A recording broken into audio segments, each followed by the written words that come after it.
The auctioneer had been doing county surplus sales for 11 years, and he had never seen a crowd lose interest this fast. It was a Tuesday morning in September of 1998, and the Osage County Equipment Yard smelled like diesel and cut grass. A few dozen people had shown up for the sale, farmers mostly, some salvage dealers, a couple of contractors looking for cheap steel. They had already picked through the good stuff, 2 aging road graders, a brush hog with a bent gearbox, a flatbed trailer missing its rear lights. All of it went fast, argued over and bid up the way anything mechanical tends to be when farmers are involved. Then the auctioneer got to the culvert pipes. He gestured toward the far corner of the yard, where 40 large concrete and steel drainage culverts were stacked in rough piles. Some were cracked along the barrel. A few had shifted in their stacking and sat crooked against each other. Most were stained brown with rust and soil. The county had pulled them during a road improvement project. Newer, longer-lasting pipe had replaced them, and nobody saw any reason to keep the old ones around. The auctioneer started his pitch anyway. Lot 47, 40 culvert sections. Mixed concrete and corrugated steel. Various diameters. Sold as is, where is. Any takers? Silence. One of the salvage dealers walked over, looked at a cracked concrete section, and shook his head. The steel ones might have some scrap value, but not enough to justify hauling 40 pieces across the county. He stepped back into the crowd. The auctioneer tried again. $20 for the lot. Any takers? A woman near the back of the crowd raised her hand. She was wearing a faded green canvas jacket and work boots caked with dried field mud. Her hair was gray at the temples, and she had the kind of quiet, settled posture that comes from decades of physical work done without complaint. She looked like someone who had spent her entire life standing in farm fields doing math in her head, while everyone else was still reading the problem. Her name was Evelyn Brooks. She was 56 years old, and she was the only person in that entire yard who wanted those pipes. The auctioneer blinked. $20, do I hear 25? Nobody moved. Sold, he said to the lady in the green jacket. The man standing next to Evelyn, her younger brother Luke, 49, a corn and soybean farmer from the next county over, leaned close and said quietly, "Evelyn, what in the world are you doing?" She didn't answer. She was already walking toward the culvert pile, looking at each piece carefully, the way a person examines something they have been thinking about for a long time. People talked about it. That was the honest truth of small communities. Someone does something that doesn't make immediate sense, and the story circulates through coffee shops and grain elevators before the week is out. By Thursday, most people in the surrounding area had heard some version of it. Evelyn Brooks had bought 40 broken county culverts for $20. She was hauling them out to her farm. Nobody knew why. The theories were not charitable. The general consensus, as best as Luke could gather from conversations he'd rather not have been part of, was that Evelyn had finally slipped. She was a widow living alone on 320 acres. She had no children. She was getting older, probably, jagging and odor. Maybe she had started making decisions the way older people sometimes do, acting on instinct and stubbornness rather than logic, collecting things that other people could plainly see had no value. One grain dealer suggested she was going to use them as planters. Another man, a retired road contractor named Harold Fitch, who liked to hold court at the diner near the county line, said she was probably going to stack them into a wall somewhere and call it landscaping. He laughed when he said it, and a few people laughed with him. Luke didn't laugh, but he also didn't know what to think. He drove out to Evelyn's farm the following Saturday morning and found 3 flatbed trucks parked in her lower field, unloading culvert sections one by one with a rented crane attachment. The pipes were being set on the grass in a long, deliberate row, not stacked, not piled, but laid out in a specific sequence. Evelyn stood nearby with a clipboard, directing the placement with small hand gestures. Luke watched from the fence line for a while, then he walked over. "You've got them sorted," he said. "By diameter and length," she said, without looking up from her clipboard. "Why?" She made a small mark on her paper. "Because the grade changes across the lower drainage corridor. Different sections of the system need different capacity." Luke waited for her to say more. She didn't. "What system?" he finally said. Evelyn looked up and studied the row of culverts, the way a chess player looks at a board after moving a piece. "The water that comes off the Hennessy Ridge runs through 4 separate draws before it hits the county road," she said. "Every one of those draws empties into the same low corridor behind my south field. When you get a significant rainfall event in this watershed, something above 3 inches in 24 hours, that corridor fills faster than any of the existing channels can clear it. The water backs up. It spreads laterally. The road culverts on the county crossings weren't designed for that kind of volume. They were designed for average years." She paused. "This hasn't been an average weather pattern for the last 3 years." Luke looked at the pipes. He looked at his sister. He thought about what she had just said and could not quite organize it into anything he knew what to do with. "Evelyn," he said carefully, "these things are cracked." "Some of them," she said. "The ones with structural cracks go in the secondary channels. The solid ones go in the primary corridor. A crack in a buried culvert doesn't matter much if the surrounding envelope is installed correctly and the grade is right." Luke drove home without saying much. He told his wife that evening that he wasn't sure if Evelyn knew exactly what she was doing or had simply convinced herself she did. His wife, who had known Evelyn for 25 years, said she'd put her money on the first option. What almost nobody in the county remembered, and what Evelyn had never bothered to mention, was that she had spent 16 years working for the county road department before coming back full-time to the farm. She hadn't been a secretary. She hadn't answered phones or scheduled appointments. She had been a road maintenance supervisor. Specifically, she had managed drainage infrastructure for a 70-mile section of rural county roads through most of the 1970s and into the mid-1980s. She had overseen culvert installations, road crown calculations, ditch slope angles, and erosion repair after every major weather event the county saw during that stretch of time. She had sat through engineering reviews.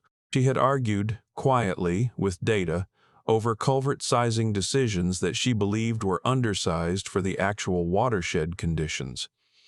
Most of those arguments she had lost.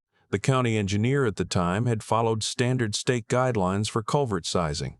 The guidelines were based on average rainfall data and designed for average conditions. They were not designed for what hydrologists called the 100-year event, the kind of rainfall that statistically only appears once in a century but had no intention of checking anyone's schedule before it arrived. Evelyn had kept notebooks throughout those years, spiral-bound, water-stained, filled with her own measurements and calculations and field observations. She had drawn her own versions of the drainage maps for the roads she maintained, marking places where she believed the existing infrastructure was undersized, where the topography would concentrate water in a flood scenario, and where a failure in one location would cascade into failures downstream. She had 6 of those notebooks in a metal filing cabinet in her farmhouse office. She had not looked at them in years. She had not needed to. The calculations were still in her head. By the middle of October, the trenching had begun, and that was when the real conversation started. Evelyn had hired a small excavation contractor named Dennis Prout, who operated a trackhoe and a small crew out of a shop near Linden. Dennis had done drainage work for her before. He didn't ask many questions. He dug where she told him to dig, at the angles she specified, to the depths she marked out with stakes and string lines that she had laid across the lower field herself over the course of 2 early mornings. The trenching was extensive. Evelyn's drainage system wasn't a single pipe under a single driveway. It was a connected network, a primary trunk line running along the lowest natural contour of her property, with secondary lateral channels feeding into it from the draws on the east side of the ridge. The culvert sections she had bought from the county were going to serve as the backbone of that network. Dennis dug for most of 2 weeks. The trenches were deep enough that neighbors driving the county road on the north side of her property could see the excavation equipment working from a distance and couldn't quite figure out what was happening. A few of them stopped and looked. One of them, a farmer named Carl Dreher, whose land adjoined hers to the east, pulled over and watched for 20 minutes before driving away, genuinely puzzled. Carl called Luke that evening. "Your sister is digging up half her south field," he said. "I know," Luke said. "What's she putting in?" "Drainage pipe," Luke said, silence on the line. Then Carl said, "How much drainage pipe?" 40 sections, Luke said. Another silence. "Luke," Carl said slowly, "where is she getting the water to drain?" Luke didn't have a good answer for that. Neither at the time did he think the answer would arrive quite the way it did. The pipe installation took 3 weeks. Evelyn worked alongside Dennis's crew every day, checking grades with a surveying level she had borrowed from a retired county engineer she'd stayed in contact with for years. The grade on the primary trunk line was set at a precise 0.5% slope, shallow enough to prevent the channel from scouring the soil around the pipe ends, deep enough to move significant water volume without backing up under pressure. Where the secondary laterals connected to the trunk, she had the crew install head walls, small reinforced concrete structures that directed incoming water flow without allowing the surrounding soil to erode back into the pipe openings. Some of those head walls were poured on, sight from bags of concrete mixed in a small drum mixer that sat in the back of her pickup. Others were precast sections she had sourced from a drainage supply company in Topeka. The total installation cost her more than anyone in the county would have guessed. The pipe itself had cost $20. The trenching, grading, concrete work, and backfill cost somewhere around $11,000, a number that would have surprised the neighbors who thought she was building a junkyard. Evelyn had planned for it. She had been setting money aside for this project for 3 years, waiting for the right opportunity. The county auction had given her that opportunity at a price that made the overall cost manageable.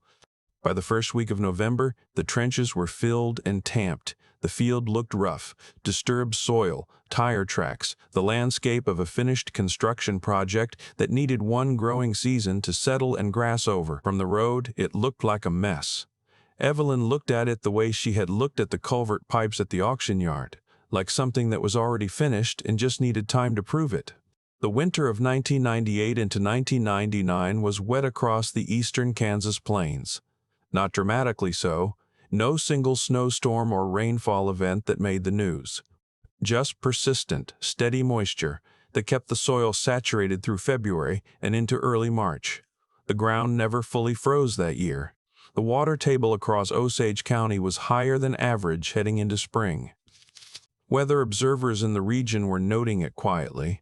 Farmers noticed it too, though most of them were focused on planting schedules and commodity prices rather than watershed saturation levels.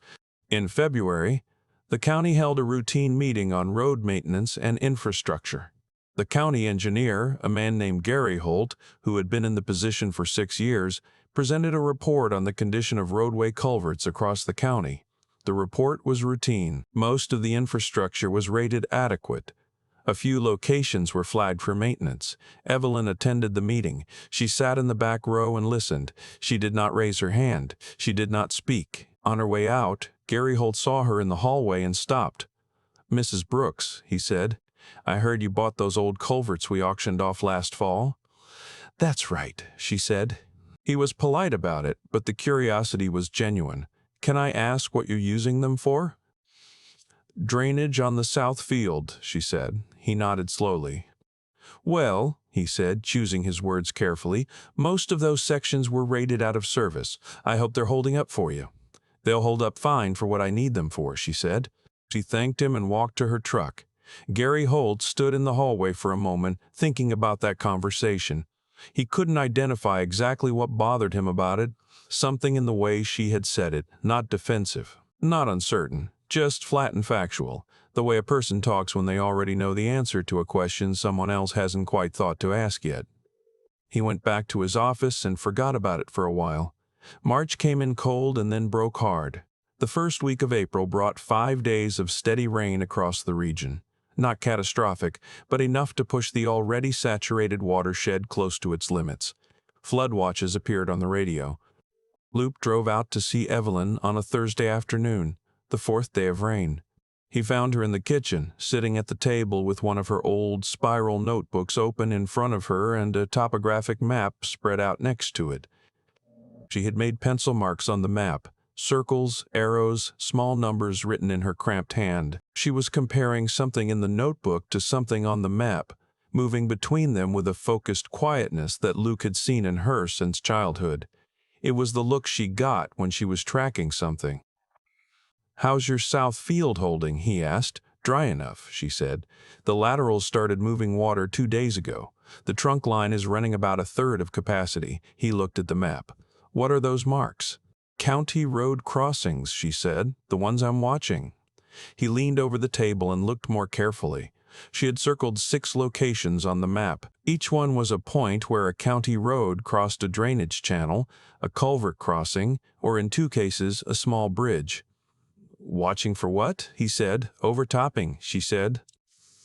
"If the rainfall keeps up through Saturday, and we get the runoff pulse from the ridge drainages on top of the current saturation, some of these crossings are going to see more water than they were designed to carry."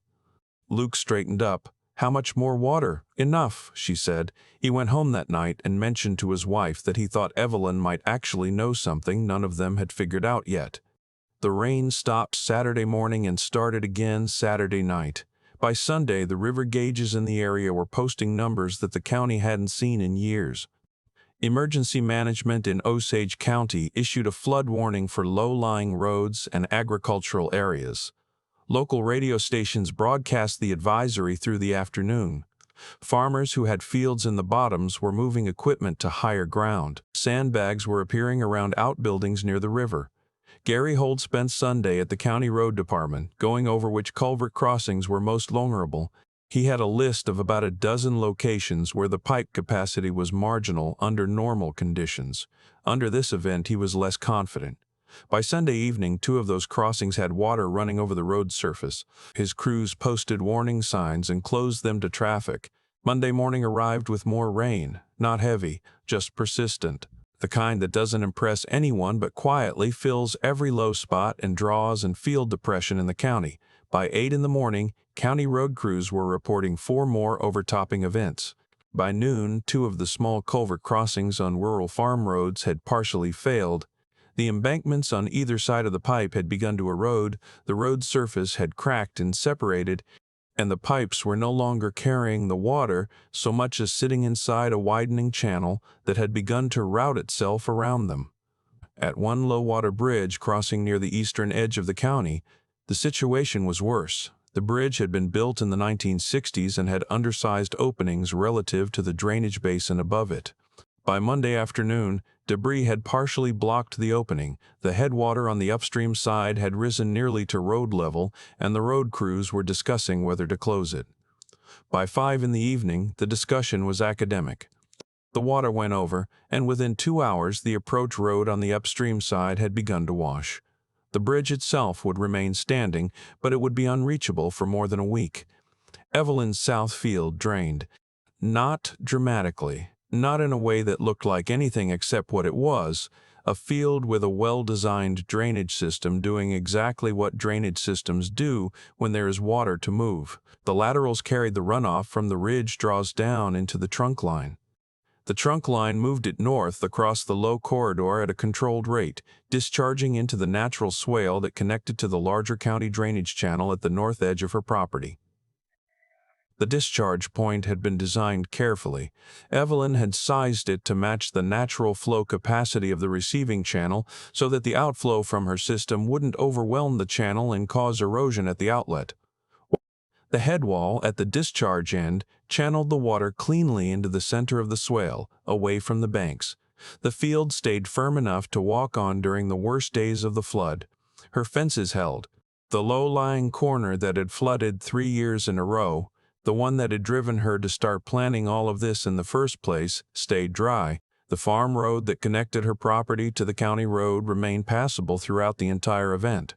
That last part mattered more than most people initially understood. On the north edge of her property, where her farm road crossed the drainage swale, she had buried one of the larger diameter culvert sections from the county auction, a 42-inch steel pipe that was still structurally sound despite its age and surface rust. It was oversized relative to normal flow conditions. Under flood conditions, it handled the combined output of her entire drainage system without backing up. The county crossing half a mile to the east, a road that several neighboring farms depended on, failed Monday afternoon. The county crossing a mile to the west was overtopped and closed Tuesday morning, but the crossing on Evelyn's farm road, which connected to the county system at the north edge of her property, never came close to capacity. Vehicles could move. Her farm could function, and for 3 days, while the neighboring crossings were closed, her road became the only usable access in that stretch. Carl Dreher, who had watched the excavation equipment from the road back in October and called Loop to ask where the water was going to come from, drove his truck across Evelyn's farm road on Tuesday morning to reach his equipment shed on the far side. He stopped in her driveway afterward and sat for a minute before knocking on her door. She answered. He stood on her porch looking out at her field, which was the only one in the area that didn't have standing water on it. Then he looked at her. "When did you figure this out?" he asked. She thought about it. "About 30 years ago," she said. "I just didn't own the farm yet." Gary Hold came out the following week after the water had receded enough to assess the road damage. He had heard about Evelyn's drainage system from one of his road crew foremen who had used her farm road during the response and had remarked on it. Hold asked if he could look around, and Evelyn said yes. She walked him through the system, the discharge point first, then the trunk line markers, then the secondary laterals on the east side. He was quiet through most of it. He had a background in civil engineering, and he understood drainage infrastructure. But what he was looking at was not what he had expected. This wasn't a field drain. It wasn't a simple tile system or a roadside ditch improvement. It was a designed flood routing system. It had a hierarchy: primary trunk, secondary laterals, controlled discharge, and it had been sized not for average conditions but for a significant storm event. The pipe capacities, the grades, the head wall configurations. Someone had thought through this the way a design engineer thinks through a project, not the way a farmer improvises a fix. "These pipes," he said, standing at the discharge head wall. "These are the ones from the auction. Most of them," Evelyn said. He looked at the 42-inch steel culvert that crossed the farm road. "We pulled that one from the Miller Road crossing," he said. "It was rated out of service." "The barrel was fine," she said. "The end sections were deteriorated. I recast the head walls on site." He was quiet for a moment. Then he said, "Mrs. Brooks, what was your background before you came back to the farm full-time?" She told him. He nodded slowly, absorbing that. "County road maintenance supervisor," he said. 16 years, she said. He looked at the field, and at the farm road, and at the drainage swale running clear and controlled along the north edge of her property, while the county's own crossings nearby were still undergoing damage assessment. He thought about the meeting in February, about the conversation in the hallway, about what she had said, that the pipes would hold up fine for what she needed them for. "You knew this flood was coming," he said. "It wasn't quite a question." "I knew this watershed was going to flood eventually," she said. "I didn't know when. I've known it since 1973. Luke came out the same week Gary Hold did. He didn't make an appointment. He drove up in the afternoon and found Evelyn at the discharge head wall, checking the outlet for any erosion the flood event might have caused. There was almost none, a small amount of scour at the base of the wing walls, nothing that needed attention. She was making a note of it. He stood behind her and watched for a while. "I owe you something," he said. She looked up. "What's that?" "A better question," he said. "Back in October. I asked what you were doing, and I didn't listen to the answer." Evelyn looked back at her notepad. "You listened," she said. "You just didn't have the background to put it together yet." He sat down on the concrete wing wall beside her. They stayed there for a while, without talking, the way people do when they've known each other their whole lives and don't need to fill the silence. After a while, Luke said, "Those notebooks you have, the county drainage stuff from when you were working. What about them? Would you let me go through them? Document them properly?" He paused. "I know someone at K-State doing extension work in agricultural drainage. I think they'd want to see this." Evelyn wrote something in her notepad, turned the page. "They're in the filing cabinet in the office," she said. "You know where the key is." The county's post-flood assessment identified 11 road crossings that had experienced overtopping or structural damage during the event. Total repair costs came in above $300,000. 2 of the damaged crossings were on roads that would have benefited from larger culvert sections that had been rated adequate for design year conditions, but had been overwhelmed by the actual event. Gary Holt submitted a detailed report to the county commissioners that fall. The report included a section on watershed-based culvert sizing, a method that calculated pipe capacity based on the full contributing drainage area and a range of storm frequencies, rather than using a single average year design standard. It was not a new concept in the engineering literature, but it was a significant shift from how the county had been making culvert replacement decisions.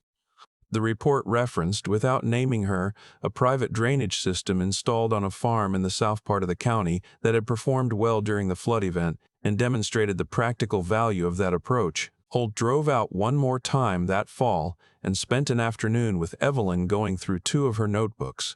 He brought a younger staff engineer with him, a woman in her late 20s named Claire, recently out of K-State, who sat at Evelyn's kitchen table and asked careful, intelligent questions while working through the hand-drawn drainage calculations and field notes from the 1970s and 80s. She asked how Evelyn had developed the sizing methodology she was seeing in the notebooks. Observation, Evelyn said. You watch what water does in a heavy event year after year. You start to see the pattern. You see where the standard calculations fall short. You write it down. Claire looked up from the notebook. None of this was published anywhere?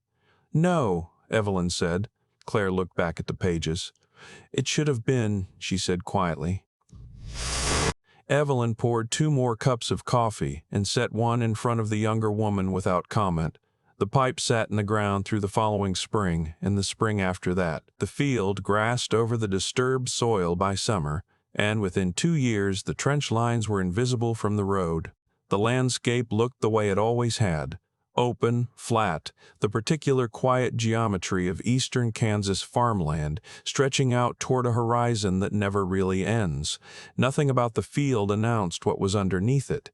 You wouldn't know driving past on the county road on an ordinary afternoon that there was a network of carefully graded drainage infrastructure beneath that ground, sized for events that might not come for another decade, or might come next spring. You wouldn't know that a 56-year-old woman had spent 16 years gathering the knowledge to build it, 3 years saving the money to execute it, and $20 at a county auction to acquire the materials everyone else had written off. You wouldn't know any of it unless you had been there that Tuesday morning in 1999 when Carl Dreyer drove his truck across the only farm road crossing in the area that was still passable, and sat in the driveway for a moment before he could bring himself to knock on the door. Luke kept his word about the notebooks. He spent the better part of 2 winters going through all 6 of them, typing up the field notes and transcribing the calculations with Claire's help. A summary of the methodology was eventually included in an extension publication on agricultural drainage management that circulated through county offices and agricultural programs across the state. It was co-authored, but the foundational work it described was Evelyn's, her observations, her measurements, her 30 years of watching the same watershed move water in ways that the standard engineering tables didn't fully account for. The publication didn't mention her name in the title. She hadn't asked for it to. Evelyn kept farming. She kept taking notes. Every significant rainfall, she walked the discharge point and the lateral outlets and checked for scour and measured the flow line. She kept a separate notebook just for the drainage system, dates, flow observations, any adjustments she made after storm events. By the time she turned 63, she had been asked twice to speak at extension meetings about watershed drainage on small and mid-sized farms. Both times, she sat at the front of the room and answered questions for 2 hours without once raising her voice or using a single phrase that sounded like it came from a textbook. She talked the way she had always talked, directly, specifically, from memory, about things she had seen with her own eyes and measured with her own hands. The farmers in the room walked out with cleaner ideas about water than they had walked in with. The 40 culvert pipes stayed in the ground. They did not care about the auction, or the laughter, or Harold Fitch's comment about landscaping. They moved water the way they had been designed to move it, quietly, efficiently, without asking anyone for credit. They are still there,